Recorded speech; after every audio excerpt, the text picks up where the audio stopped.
Vlada Republike Slovenije je v zadnjih mesecih sprejela nekaj odločitev, ki jasno kažejo, da ne opravlja vloge dobrega gospodarja javnih blagajn v imenu davkoplačevalcev in da s tem resno poslabšuje poslovno okolje in konkurenčnost slovenskega gospodarstva. Obenem pa zapostavlja večino zaposlenih v gospodarstvu, ki bodo ob takšni politiki poleg gospodarstva najbolj dodatno obremenjeni pri svojih plačah. V letu 2015 je kljub gospodarski rasti bruto domačega proizvoda na zaposlenega v Sloveniji še vedno bolj zaostajal za bruto domačim proizvodom zaposlenega v Avstriji kot leta 2008. Drugič, kljub temu se reform zdravstvene, pokojninske in trga dela ne lotevamo. Naprej, kljub gospodarski rasti ne zmanjšujemo javnega dolga, temveč sproti porabimo vse s prekomerno javno porabo. Naprej, še več, z zadnjimi dogovori s sindikati javnega sektorja resno ogrožamo proračun za leto 2017, kar pomeni, da pretirano zapravljamo. Grozi resna možnost rebalansa proračuna že v kratkem, kar bo mogoče samo z novimi dajatvami na račun gospodarstva in zaposlenih v gospodarstvu, to pa pomeni breme večine slovenskih državljanov in državljank. Takšna politika vlade je v nasprotju z načeli dobrega gospodarja, davkoplačevalskega denarja, obenem pa je nedržavotvorna in nerazvojna. V imenu podjetij in zaposlenih v gospodarstvu zahtevamo, da se takoj prekine s takšno nevarno politiko, ker ogroža vzdržnost javnih financ in konkurenčnost gospodarstva. Gospodarska zbornica Slovenije zahteva celovito zdravstveno reformo, ki bo zagotovila učinkovito in kakovostno delovanje zdravstvenega sistema in odpravila sistemske anomalije, ki jih mediji razkrivajo že skoraj vsak dan, ki ne bo izničila učinkov davčnega prestrukturiranja in motivacije razvojnih kadrov z novim načinom dopolnilnega zdravstvenega zavarovanja in ki ne bo omogočila v povprečju skoraj 50-krat višja dodatna plačila zdravnikom, kot bodo delovno aktivni dobili z davčnim prestrukturiranjem.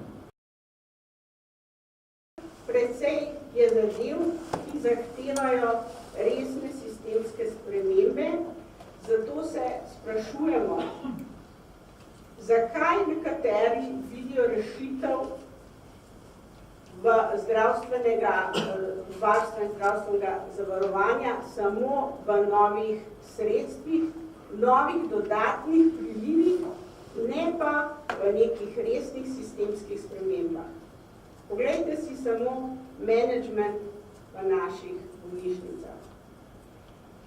Sledili ste lahko v medijih, kako se preplačujejo medicinski pripomočki, kako se preplačujejo zdravila. Katero od teh direktorjev bolnišnice je še ali je že kdaj, ali pa zdravnik odgovarjal za svoja dejanja in za svojo neekonomičnost in neracionalnost. Na osnovi danes predstavljenih podatkov jasno kažejo, da mi po prispevnih stopnjah, kar se tiče financiranja zdravstva, absolutno v ničemer ne zaostajamo za evropskim povprečjem in kakršnokoli dodatno obremenjevanje na račun povečanih sredstev v zdravstvu je absolutno za gospodarski segment družbe nesprejemljiv in bomo temu z vsemi sredstvi nasprotovali.